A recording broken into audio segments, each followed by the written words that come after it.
Hey guys, I just got my bulk food order from the health food store and I'm super excited because I've got a lot of big plans for all these things, but I thought it would be fun to share with you what things I got because I actually ended up spending 180 bucks. But I'm super excited and it looks so beautiful. Look at it, it's packaged so pretty. And I'm going to experiment with these and I'm going to try and make a few different no-bake desserts and a few different things with them. So I'm super excited to share this with you because there's a lot of plans for it over the next few weeks. Dried peaches,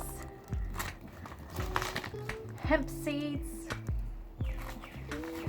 which are super high in omega-3, which is a really good fatty fat. It's a really good fat. Za'atar, which is a Middle Eastern spice, and I absolutely love this on my salad.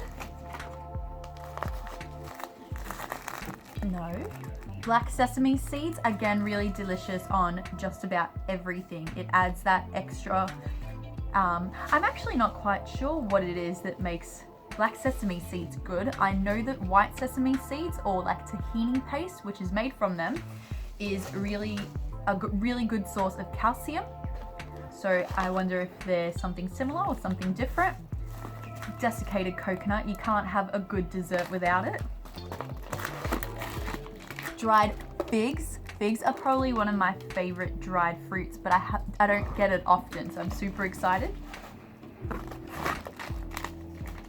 Cacao nibs, I am keen to give these a go. I think I've only ever had them once and they're quite bitter, so I'm curious to see how they can work in my desserts. Smoked paprika, not for desserts, but good for every single other thing. I love it in my cooking and I've run out for a while. Dates, really good for creating texture, thickness, stickiness.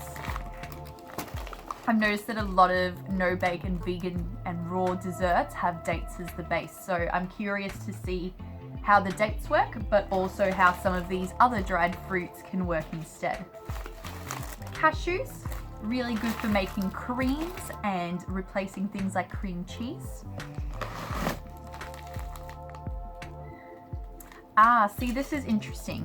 Tapioca flour. I think I got two different kinds of flours, not because I'm not gluten-free, and I hope that I never do become gluten-free, but I'm just curious to see how it affects the texture and flavor and just the heaviness of my food. So I'm curious just to try it and see how it works. Coconut sugar. I'm not a big sugar person. I use a lot of honey. I've cut sugar out of most of my drinks and most of my life except for my baking. So I'm curious to see if this tastes nice. I know that it gives things a bit of a caramel flavor as well, so it'll be cool to see how that affects my cooking. 3 more things. Of course, almond meal. Things like frangipanis, and there's a few other recipes that use almond meal.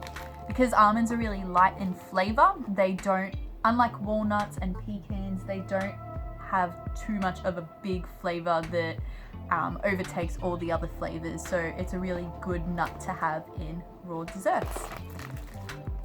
Currants, one of my absolute favorite dried fruits to have. So simple and tasty just on its own.